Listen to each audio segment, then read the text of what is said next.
Good afternoon and happy Saturday to everybody. Welcome to Book Chat. I am your host, author Vivian E. Moore. And you guys know the routine. Before we start the show, I just want to give out a few URLs to keep you up to date on most things and to help you find me out on the web and other places. All right, so the first one is https://www.spreaker.com/user/author Vivian E. Moore. That is my Spreaker account. And I especially would like for you to check that one out. That way you can listen to the show. You can either listen to it live or you can listen to it after it has been recorded and uploaded. Also, you can check me out on Facebook. That is https://facebook.com/Vivian E. Moore. And also, if you want to check out my Pinterest page, that is https://www.pinterest.com/Vivian Moore 48. My Twitter handle is God's Property 46. And if you want to check out my Instagram page, that is https://instagram.com/God's Property 51. And my web address is https://vivianmoore.wixsite.com/author Vivian Moore. And if you want to shoot me an email or leave a comment, you can go to my my email address, which is authorvivianemore@gmail.com. All right, so let's get into today's show. The title of the show is The Dirty Lowdown, and the topic is the importance of book reviews. A few months back, I did a show on book reviews called Say What?, of which I spoke about being reviewed and the sometimes negative response of those who critique our work. Well, today I want to spend some time on why book reviews and reviewers are important and as well essential to obtaining more readers based on this opinion. Now, I've said on many other occasions that selling books is a very competitive business, and so is writing. Everyone wants to write the next bestseller. A very admirable thought, but is it feasible? Of course it is, but it's not solely based on your prowess as a writer, but how well the market, i.e. the audience, like and write about your stories. Now, don't mistake what I'm saying, because great writing skills is always necessary. However, I believe it is the genre you choose to write about that compels the audience to interact with you through reviews most of the time. Case in point, I've recently discovered paranormal and science fiction stories that I absolutely love. Not that I didn't know they existed before, but romance was my thing, so I was dedicated to that only. When I say the market is on fire for these types of stories, I am not exaggerating.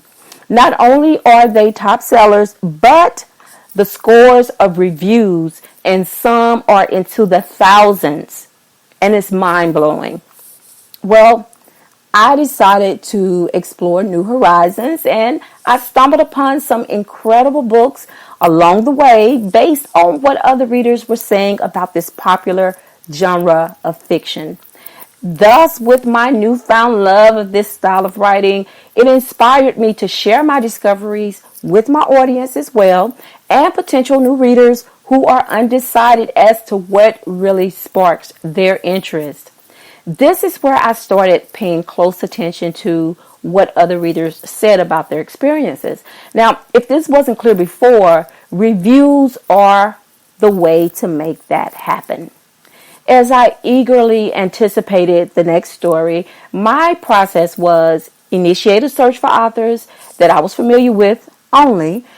Now, based on book reviews, I can choose from a huge selection of potential authors by reading the post and paying attention to how many stars are given to each review along with what is written about the story. In the past, I, like so many other readers, would read a great book, not thinking that perhaps someone else outside of my world would actually like to know as well, read the books for themselves. And not because I selfishly kept the information to myself, but because I didn't realize how important book reviews were and are. There was a time before I started writing, and I spent a great deal of hours reading, and I did pass these books on to others, especially my sister. And after she and I read the books, we would discuss and share our opinions on the stories and the highs and lows, and that's as far as it went. However, I found what others had to say interesting as well, very helpful. Just recently, I learned how important it is to not keep such information in my general circle of family and friends, but complete a review process of each book I read. Now, everyone knows what they like and they have their own opinions, but I wanted to share my thoughts too on the subject. Let me just add, I don't always adhere to this process of selecting books. I also read the synopsis and blurbs associated with the story before forming any opinions and making my selections. I particularly love the reading apps that are so prevalent now that allow you to express your thoughts as if you are a major book reviewer with a headline and a star rating system. Now, this is such a useful feature for the author and buyer. It is ingenious, and it not only helps others to find great books, but also boosts sales for authors.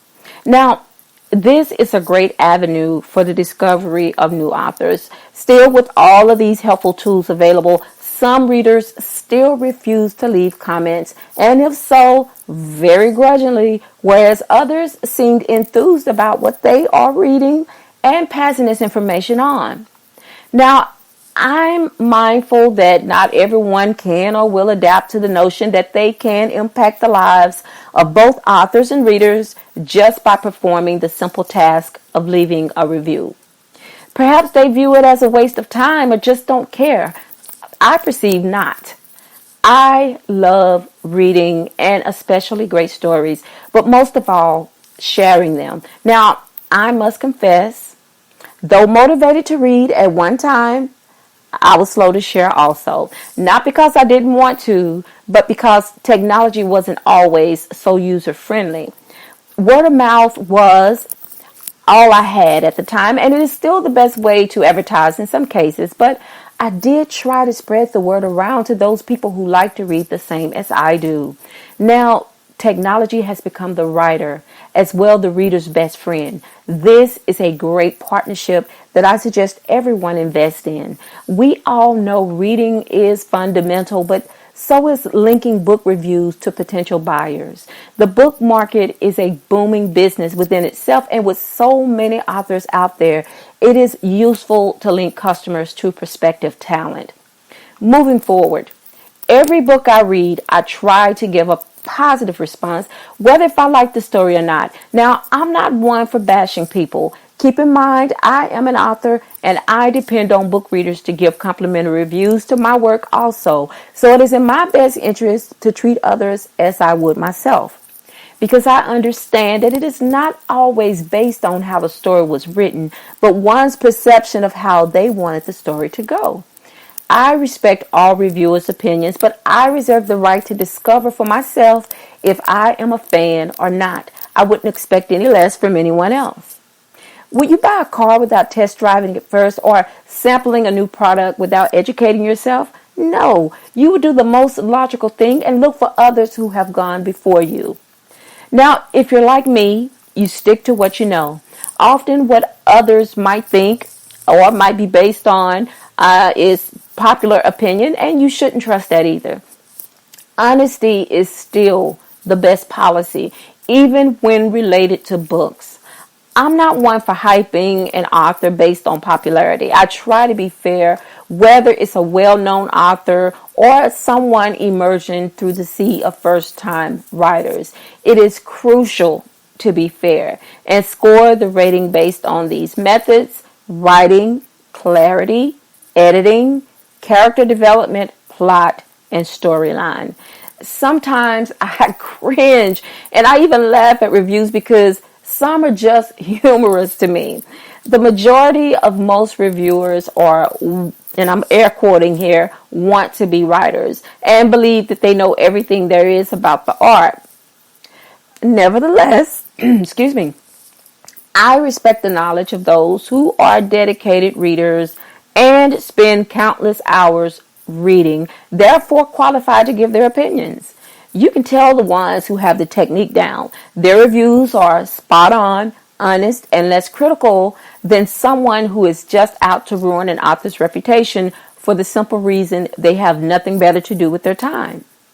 Regardless, even if this is true, we as writers are super sensitive about our work. Yes, we want to know what people are saying. At the same time, we must be willing to acknowledge the responsibility of handling negative feedback when it occurs, even though you might not like it.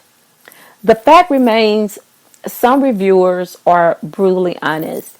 As a writer, you must become tough-skinned. If you are to survive the barbs often shot our way, as well acceptable to their truths, even if you can't handle it. I can't stress how important it is that readers become reviewers because their opinions do matter. A very necessary part and useful advertisement tool for any writer's career to have someone give the dirty lowdown. Sometimes it is, but a necessary truth. Overall, we need each other. Communication is key on both accounts. The importance of book reviews is very necessary, although some might disagree. As an author, I want to be discussed, whether positively or negatively. The important thing is starting the conversation. Book reviews and our reviewers are the best way to create dialogue between the writer and the reader. So, for all of the writers and readers out there, keep the exchange going, and remember, book reviews equal more potential readers and sales. All right, so as I promised, 30 minutes or less, and I kept it to almost 15 today, so I'm excited about that. This week has been like crazy as far as weather is concerned. I don't know about you, but of course we're here in the South, and we had temperatures that were so very cold, but we escaped the snow. I know a lot of the mid section of the state and the east and northern areas of the country.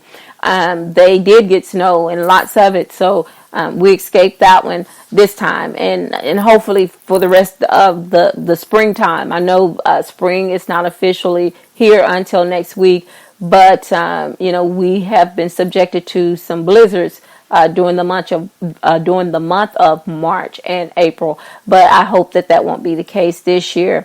I hope that everyone is enjoying their weekend. I know it seems to go by so fast. It's like we get through the week and then the weekend goes by even faster than the week.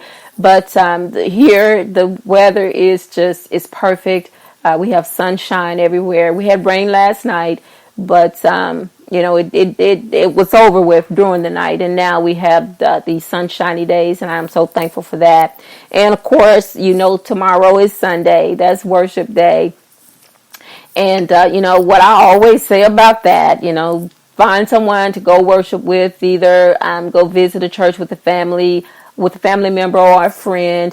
Just make sure that you're somewhere where you can hear the word, because that is truly important. It's a very important part of my life, and I hope that it is yours as well. We need to focus on what's coming next. And of course, we know that Easter is coming up here in April. I think it is the third Sunday in April, and I'm looking forward to it.